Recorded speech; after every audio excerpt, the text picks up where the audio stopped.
അപ്പോൾ നമ്മോടൊപ്പം മൈനാഗപ്പള്ളി പഞ്ചായത്ത് പ്രസിഡന്റ് വർഗീസ് തരകൻ കൂടി ചേരുന്നുണ്ട്. സാർ നമസ്കാരം. ഇതിപ്പോൾ പരസ്പരം പഴിചാരി മുന്നോട്ട് പോകുക അല്ലാതെ ഒരു കുഞ്ഞിന്റെ ജീവനാണ് നഷ്ടമായിരിക്കുന്നത്. ഈ അനാസ്ഥകൾക്കൊക്കെ ആര് മറുപടി പറയും?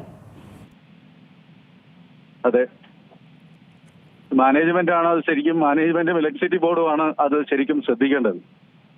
അതിന്റെ ബാക്കിലെ ഒരു ഷെഡ് പോലെ പണിഞ്ഞിരുന്നു, ഒരു സൈക്കിൾ ഷെഡ് പോലെ. അവിടെ അതും ലൈനുമായിട്ട്, ഇലക്ട്രിസിറ്റി ലൈനുമായിട്ടുള്ള ക്ലിയറൻസ് വളരെ കുറവാണ്. ഒരു 1.5 മീറ്റർ മാത്രമേ ഉള്ളൂ അതിന്റെ അകലം. പക്ഷെ അവരത് ശ്രദ്ധിക്കാതെയാണ് ഈ കാര്യങ്ങളൊക്കെ ചെന്നാൽ. ഇലക്ട്രിസിറ്റി ബോർഡ് കൃത്യമായി അത് ചെയ്തിരുന്നെങ്കിൽ അത് ഇങ്ങനെ ഒരു അപകടം ഒരിക്കലും ഉണ്ടാവത്തില്ലായിരുന്നു. തീർച്ചയായിട്ടും ആ കുഞ്ഞിന്റെ വേർപാടിൽ ഏറെ ദുഃഖിക്കുന്നവരാണ്.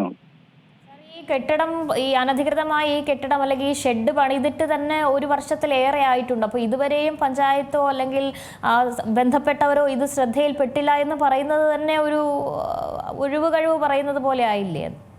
എന്താ മാഡം പറഞ്ഞ? എന്തോ കേട്ടില്ല, ഒന്നുകൂടെ പറഞ്ഞേ.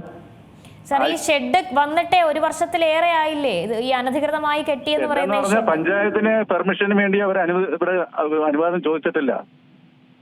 അത് മാനേജ്മെന്റ് തന്നെ ഇഷ്ടപ്രകാരം ചെയ്തതാണ്. അപ്പൊ അത് ഇതുവരെ ശ്രദ്ധയിലേ പെട്ടിട്ടില്ല എന്ന് പറയുമ്പോൾ അങ്ങോട്ടേക്ക് ആരും പോകുന്നില്ല എന്നാണോ മനസ്സിലാക്കേണ്ടത്? അവിടെ തൊട്ടടുത്ത് മറ്റൊരു സ്കൂളുണ്ട്, കോവൂർ.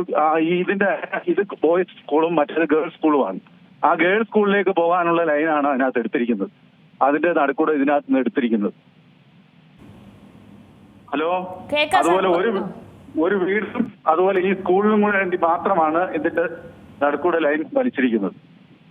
ഒരു മുന്നറിയിപ്പും കൊടുത്തിട്ടില്ല കുട്ടികൾക്ക് ഈ ഭാഗത്തേക്ക് പോകരുതെന്നോ അല്ലെങ്കിൽ ഇങ്ങനെ ഒരു അപകടം ഇവിടെ ഉണ്ട്, അത് ശ്രദ്ധിക്കണമെന്ന് പോലും പറഞ്ഞിട്ടില്ലേ? കാരണം KCB അറിയിച്ചിട്ടുണ്ടല്ലോ ഇങ്ങനെ ഒരു അപകട സാധ്യത ഇവിടെ ഉണ്ട്, അത് ശരിയാക്കണമെന്ന് അറിയിച്ച സമയത്ത് കുട്ടികൾക്കും ഒരു വാർണിംഗ് നൽകണ്ടായിരുന്നോ? തീർച്ചയായിട്ടും അവർ മാനേജ്മെന്റ് ചെയ്യേണ്ടതായിരുന്നു. ഇപ്പോ സ്കൂളിനെ പഴിചായിരുന്നു, KCB സ്കൂളിനെ പഴിചായിരുന്നു, KCB പഞ്ചായത്തിനെയും പഴിചാരുന്നുണ്ട്. പഞ്ചായത്ത് ഒരു കാരണവശാലും ഇതിന് അനധികൃതമായി കെട്ടിടത്തിന് അനുമതി നൽകിയിട്ടില്ല. അവർ ചെയ്തിരിക്കുന്ന ഷെഡിന് ഒരു കാരണവശാലും അതിന് അനുമതി നൽകിയിട്ടില്ല, അവിടെ അപേക്ഷിച്ചിട്ടുമില്ല. ഹലോ, പറയണം സാർ, കേൾക്കാം. നമുക്ക് അതിനൊരു അനുമതിക്ക് വേണ്ടി അവിടെ അപേക്ഷിച്ചിട്ടില്ല. ഇത് ഷെഡാണ്, സൈക്കിൾ ഷെഡാണ് വെച്ചിരിക്കുന്നത്. ഹലോ, മനസ്സിലായി സാർ, മനസ്സിലായി. അതെ അതെ, അവരുടെ ഉത്തരവാദിത്തമായിരുന്നു.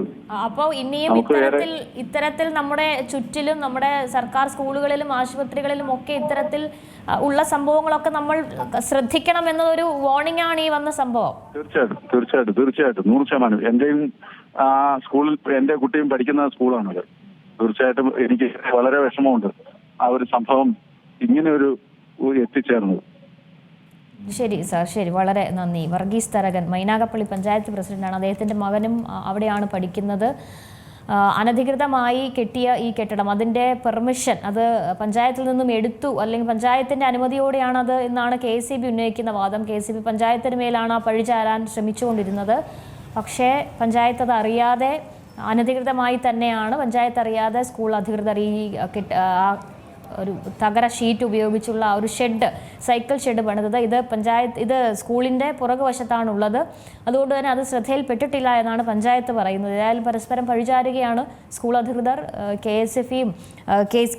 KCBയും ഒപ്പം പഞ്ചായത്തും ഒക്കെ അങ്ങോട്ടും ഇങ്ങോട്ടുമൊക്കെ പരസ്പരം പഴിചാരുമ്പോൾ ഒരു അനാസ്ഥയുടെ രക്തസാക്ഷിയായി മിഥുൻ നമ്മുടെ മുമ്പിൽ നിൽക്കുകയാണ്. ഏറ്റവും പുതിയ വാർത്തകളും വിശേഷങ്ങളും വിരൽത്തുമ്പിലറിയാൻ സീ മലയാളം ന്യൂസ് എല്ലാ ഡിജിറ്റൽ പ്ലാറ്റ്ഫോമുകളിലും ലഭ്യം.